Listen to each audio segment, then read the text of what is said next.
what attracted me to this model, not a model, the girl at the convention dressed as the fat-ass Catwoman, was her fat ass. And her she had a fun little attitude, like she was enjoying herself, showing off to the boys, where normally she might be ashamed of her big fat ass, but she was working in the black leather outfit. So as I blocked this all in, I stayed a little too close to it. So when we back up, I realized that proportionally, she was just a little too big on the bottom. However, I like how it's painted, and I'm reminding myself that I wanted it to be about her big ass.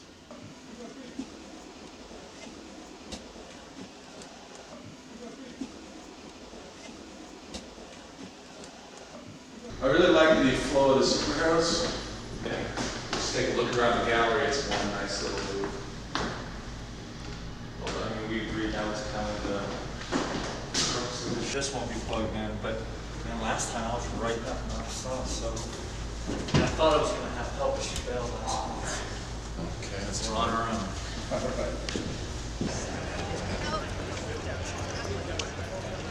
How do you beat guns and swords? You can't beat guns and swords. Webs don't kill people. We're better than Wolverine. You walk through a spider web, you're like, oh.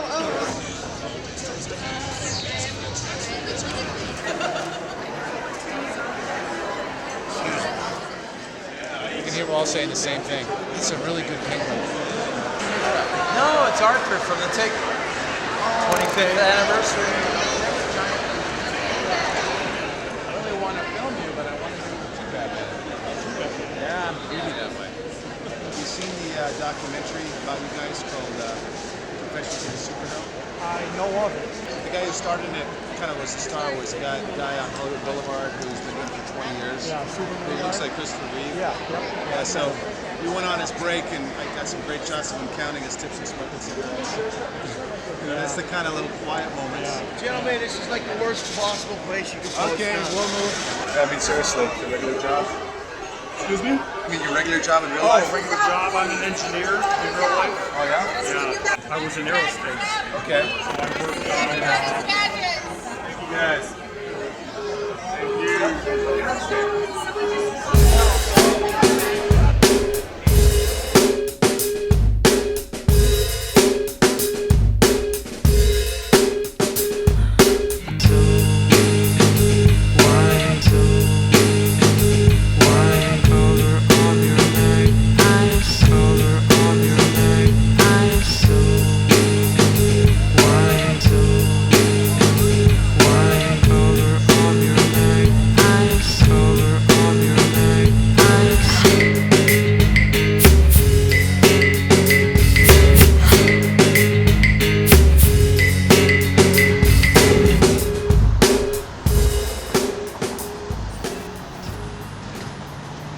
By the time you see this in the documentary, it should be knocked down. I believe that a Chinese real estate consortium bought it and is going to redevelop this whole part of Hollywood and Vine.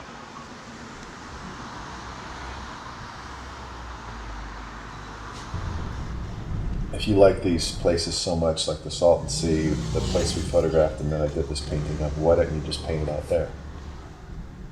If you're so committed to this, you know, because there's a lot of people, a lot of painters feel that way. You know, you're supposed to, if you really want to capture the place, you have to go out there and you have to paint it out there. Or at least do studies out there before you take it back in the studio and all that. And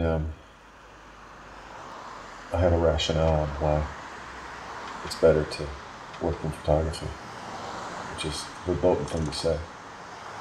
Well, there's people who just make it such a mantra that they would never work from a photo ever, and they wear it proudly, and they look down upon you for, oh, no, you'll never, no. And I was saying, no, you're wrong. It's that way for you.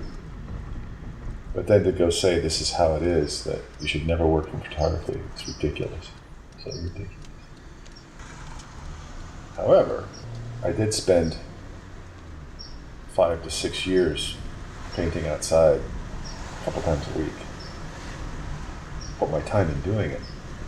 But to go to the next level of where I wanted with my painting, I I don't want to be in an environment where there's all these outside interferences. Number one being the constantly changing light.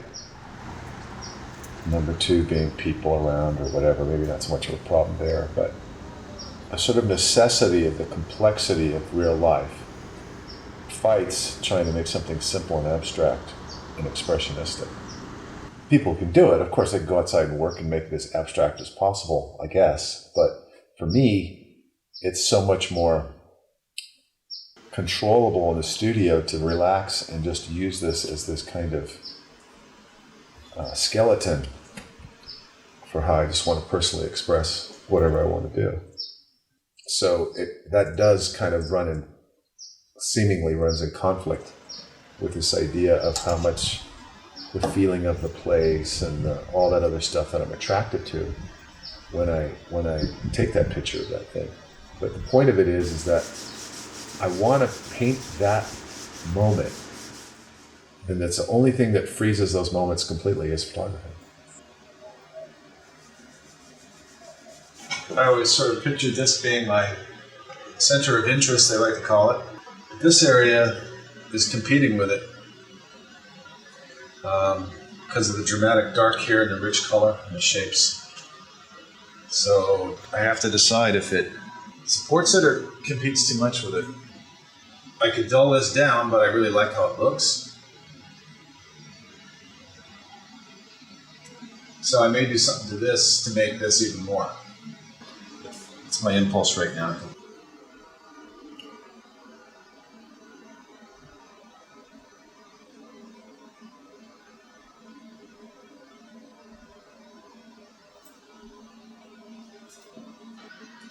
Yeah, that did it. What you have to be careful about is when you do something you like, think it works, then you want to do more of it. And you can kill the subtlety of what you've done.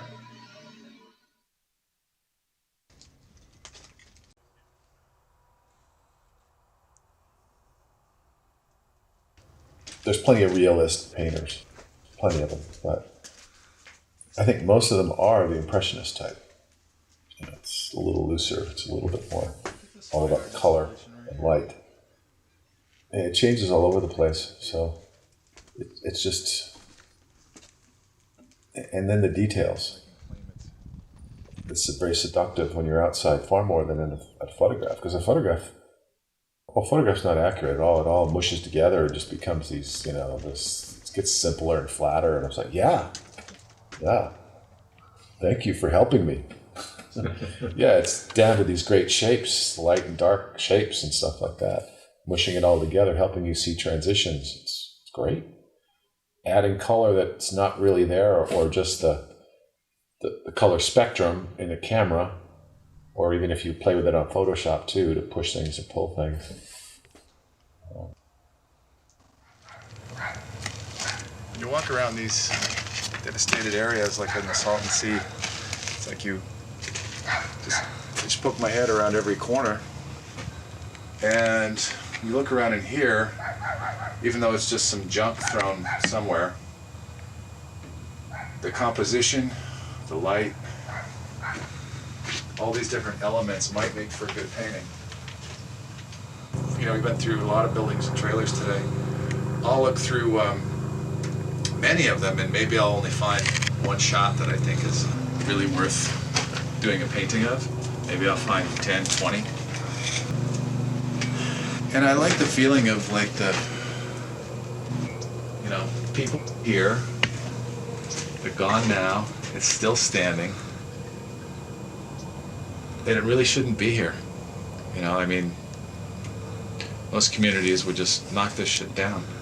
But it's like, for me, it's like this, it's not the haunted mansion, but it's that sort of idea of it. You still sort of, this is the closest you're going to feel the spirits of the people that were here before or something, or the people who built it or tried to live here and failed. All that stuff ties in somehow.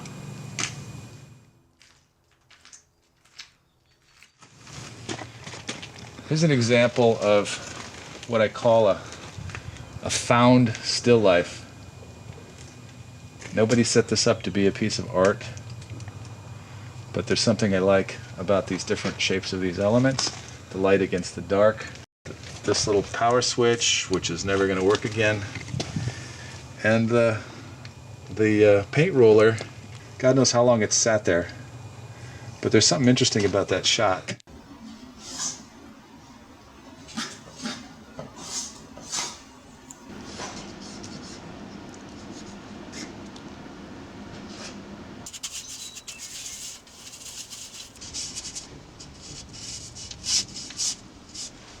Trying to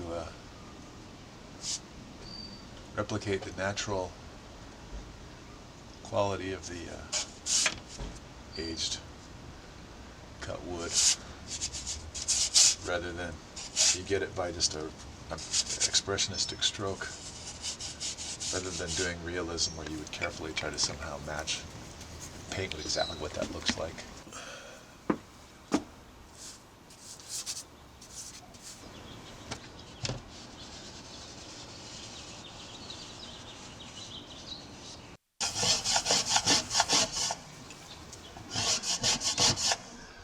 Tools that take advantage of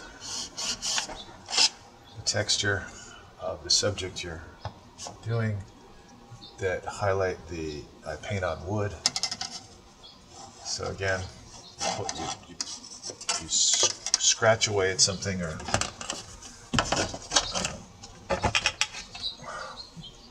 lay the paint down, scratch back into it.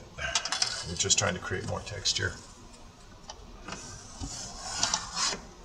Sometimes I'll do something, it'll seem like I'm not doing anything, and it could very well be. I do it so quickly, I don't always get an effect that exactly I envisioned, or sometimes I get a happy surprise.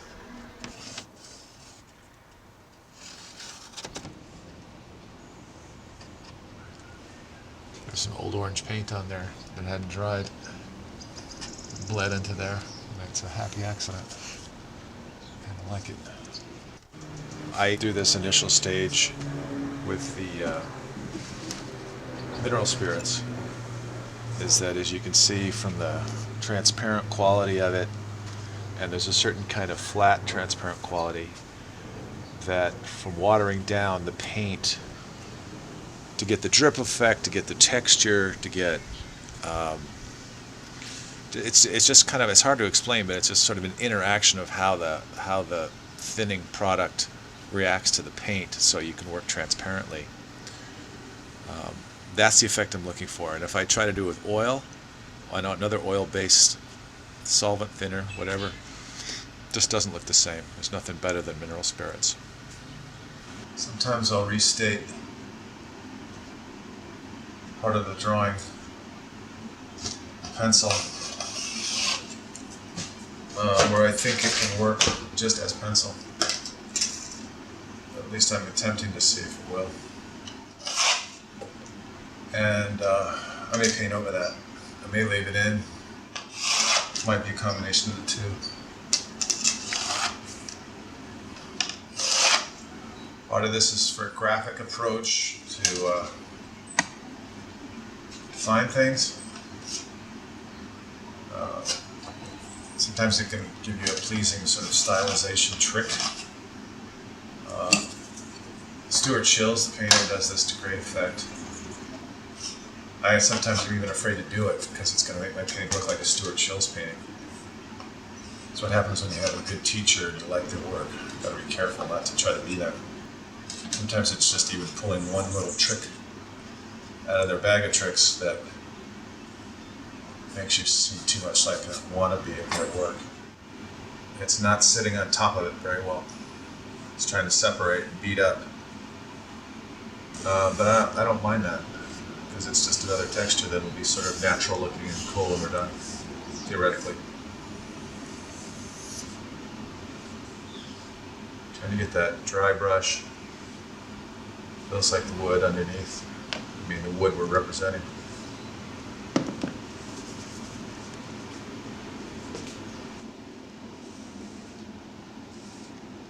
When we were out there, a policeman jokingly said, saw our interest in this place. He says, "You want to buy this place?" Believe it or not, I'd like to. I'd like to buy it and I go into these trailers, and some of the stuff I photographed to me looks just as interesting as any contemporary art today, of just where the ocean has come in and people's lives have been smashed together in all this wreckage. And you can look there and you can see these natural little stories told just by what you're looking at on the ground. You know, a note to somebody to do this, or that they love a person, next to this, next to a spilled out puzzle. And you can just, like any analysis of symbolism, it's just right there. It's just a story. I'm tempted to go in there and just buy a couple of these places and pour resin on everything and make it a ongoing art museum of the death of the Salton-Sea.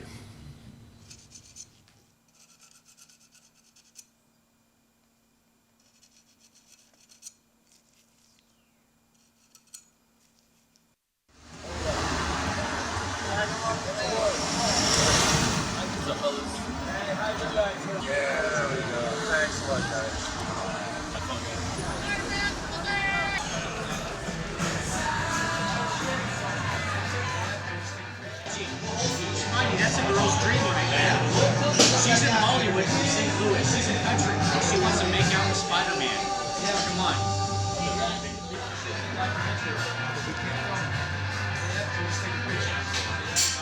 One of the ways of making the individuality of this superhero, this hero is crying, it's this specific hero is crying, but I found when I rubbed out the face, it sort of turned it into everyman.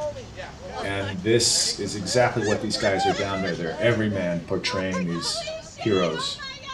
And scraping by, making a living from picking up change. Come on, San Francisco, get your ass in. Spidey, that is the fucking man.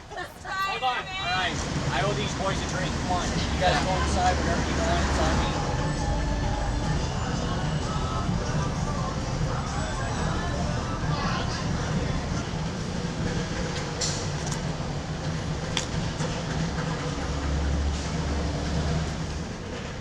Now we guys ourselves, or what we do now? We got color. We're done.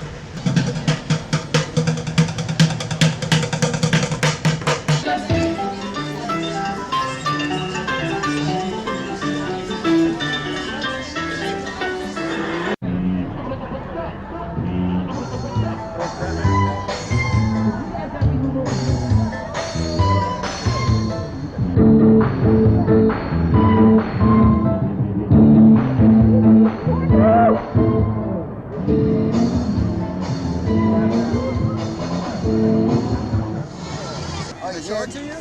Yes, awesome. Looks just like you. Check it out. Wait, that ain't me. Now come on, give me the real voice. That's not. Let's be real here. That's you. No, that ain't me. You can make it whatever you want it to be. Whereas when you're out there, it's kind of like pointless not to paint exactly what's there. You know, it's like, this is nature's provided. It's beautiful. It's better than any photograph. So you better try to capture that. So capturing that, to me, puts you in this classification of artists who are all capturing that, and you're not sort of bringing something unique to it. That's maybe it's more egotistical. You know, it's what am I bringing to it? How am I making it mine? How am I standing away from, like, making it more and more mine to the point where I almost don't even need the nature part at all. Just photography, photos enough. I don't know. I guess it's just like you find a way to use a photography as a tool, not as a crutch. Not having to know where He's an art gallery director. Well, you know what we could do is we could talk about the new superhero book you're publishing. Slumpy. Yes, Slumpy Spider-Man. William Wray's take on modern superheroes and their delusions of grandeur. Exactly. Talk about it. The best thing, when we've been together as artists, the most fulfilling art experience was last year at the San Diego Con on Sunday when we got out of here. He gave me a great hand job in the car. I gave him a great hand job in the car, and then we left the parking garage of the Getty Museum. We saw the Gustav Klimt show. Yes. And a highlight of both of our lives, don't you think? It was great. Who doesn't love Klimt? He killed himself over Klimt, right? you with the flu. Yeah, self-imposed. It was a self-imposed flu. Because I'll show Klimt, I'll do the same thing as him and I'll die with influenza. If we're going to be serious, it's great because William Wray has always been a great artist and spent all this time drawing boring, shitty buildings. And we had a discussion last year, based on my influential advice. I said, why don't you take all that skill of figurative drawing and Do something people care about. do something people might actually want to buy. And you know, he somehow came up with this great conceit of cosplay and their place in the world, which is actually more realistic than even The Watchmen or Dark Knight, so to speak. It's like the third in that trilogy. I would say so. Some You of have it's- Watchmen, Dark Knight, and then Schlumpy. Yeah. And I think it's actually pretty profound. I think the kid might go far.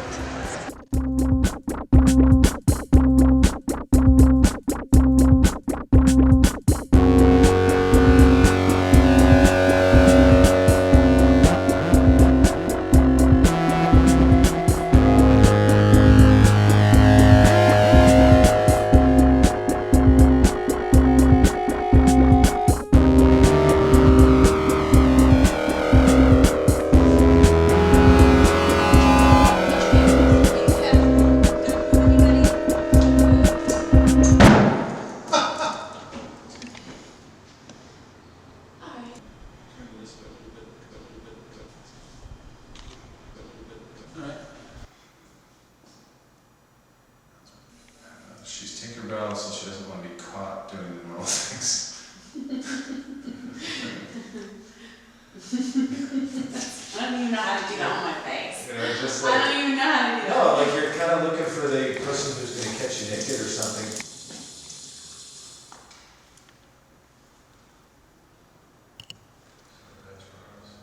It's my hand.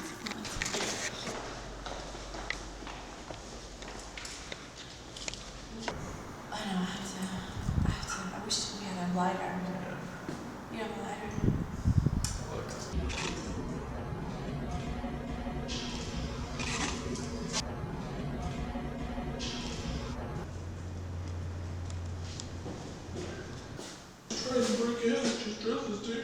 Peter Pan is in there cheating on you with Clarissa DeVille. Fucking whore. Doesn't think about all women are whores. That's her deal. Yeah, she'll kill you. She's got that jealousy going. I think they toned that down a little bit now, but She used to be really jealous. that was when like real men wrote the stories. Tinkerbell hated all women. Now it's just so corporate and correct. Yeah. A little further out so you can see the leg or something.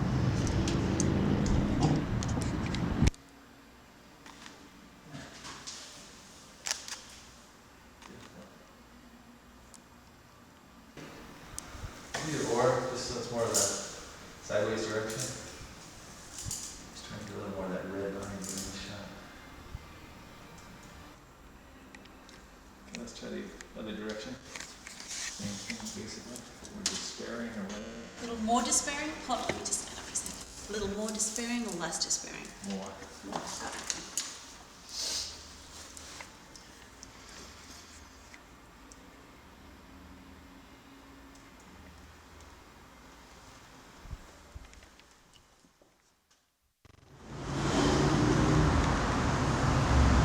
Absolutely. Just, what's with the grill? No, man. We're going to another thing after this. A grill thing? A grill thing. So, whoa, that is the one, man. That is beautiful. Dude, this looks phenomenal. Like that one? Yeah. Oh, shit. Justin, check out this one. It's like he's one of the last artists to get that here, man. Isn't there like such a sense of sadness in this stuff?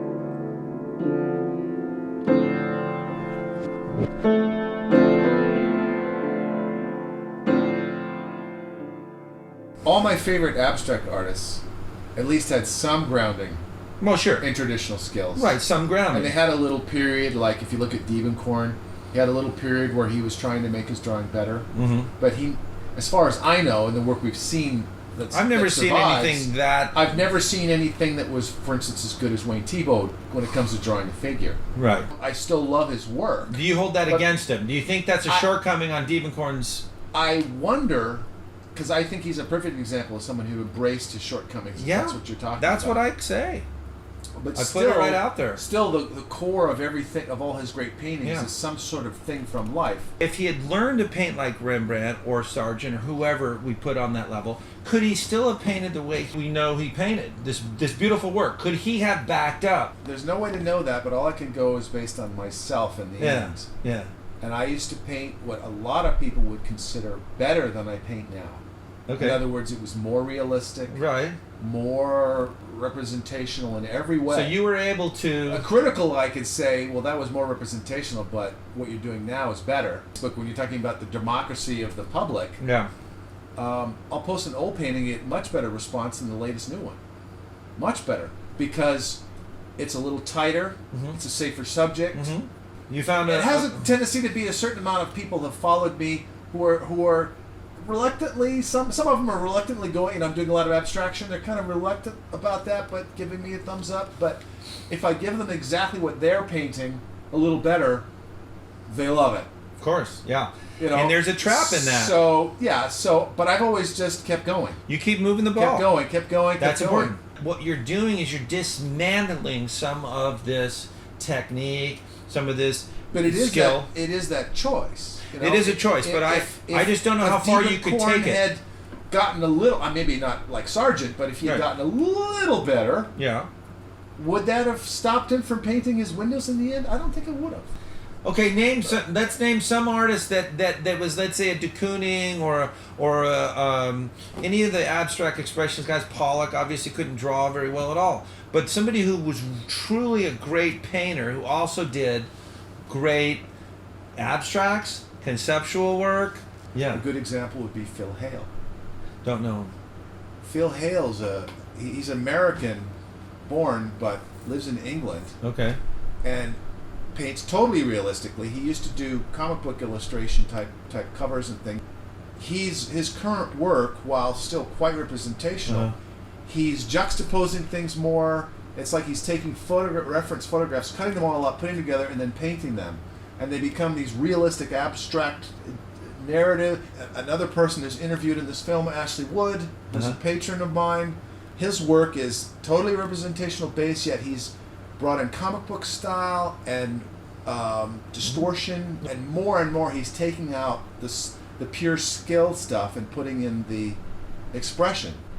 It's taking this, pluralism, if you will, that we live in, this world of borrowing here and taking from there, and also the cacophony of what it's like to live today with all the stimulation, with all the reference points, with the social media and so on. I mean, that's certainly analogous to the world we live in. So these artists are mimicking a certain feeling that they have about the world today. But Gerhard Richter, is someone who's made it a legitimate thing to do photorealism, to do abstracts, to do sculpture, just about anything you can imagine the guy has done, or any motif. So his toolbox, his full toolbox hasn't hurt him, has it? Well, no, I disagree with that. To me, there's not a skill there that's really that impressive from representational painting. But my point is that he's doing all kinds of different work, which used to be an absolute verboten.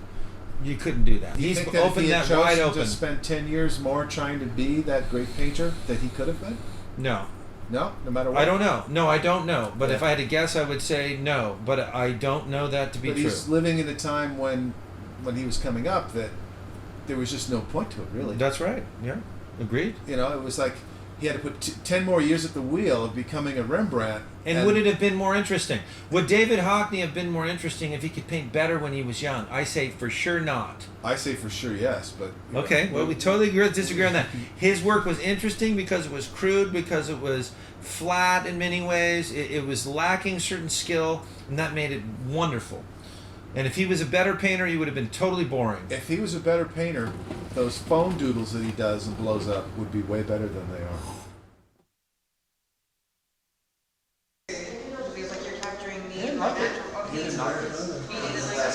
No, he wanted to do.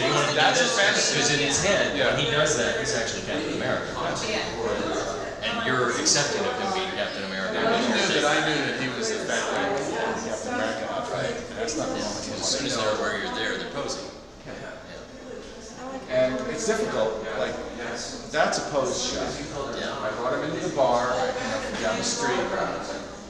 But I let them just sit and talk and drink for a while. Yeah. Let them sink it. Let them sink it. Yeah, that's one of my favorites.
guys, we're doing beautiful Hollywood photos on this lovely Tuesday.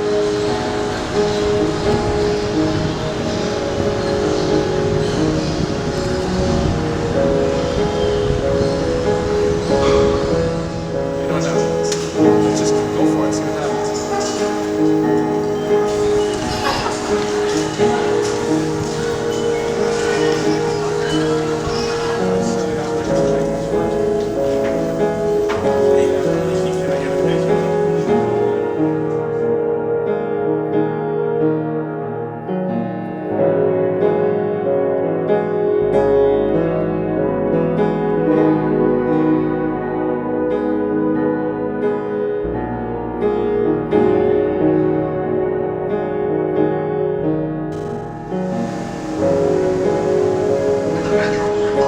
This train's final destination is North Hollywood Station.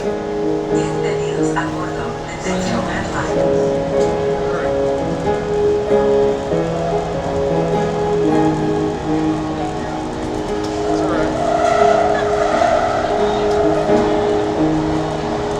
Estación North Hollywood.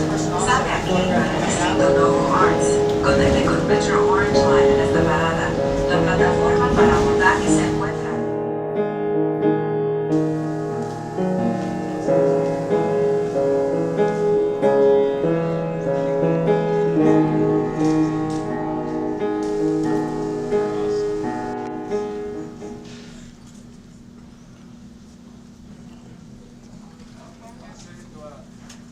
Yeah, that's so cool. I have to do my email, man.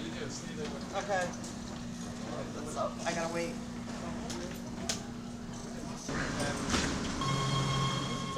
I think you're sold into slavery, Darth. Oh, that sucks. Nobody ever gets away from Disney. Maybe I'll become the stormtrooper. Maybe he has more lenient. I'd stick with Darth Vader.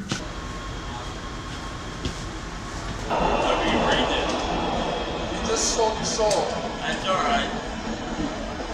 I have a 32-year-old son. I remember buying him for one of his birthdays the trilogy. Remember the trilogy, the first three? I remember buying that on VHS for him. And he still has it to this day. He'll be 32 in November.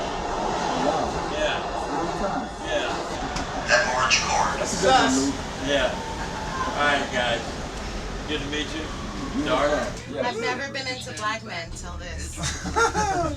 First time. No, I won't be offended. Trust. Yeah, well, you never find one as hard as him.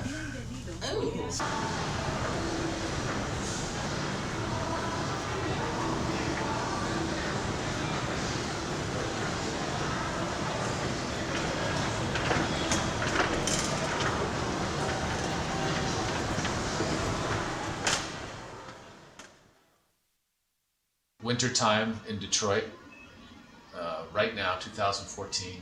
What was exciting for me about this one is when I was done with the block-in, I had planned to do more paint on it, and I realized, no, this is what you've been trying to do. The block-in itself, it stands alone. It's a painting.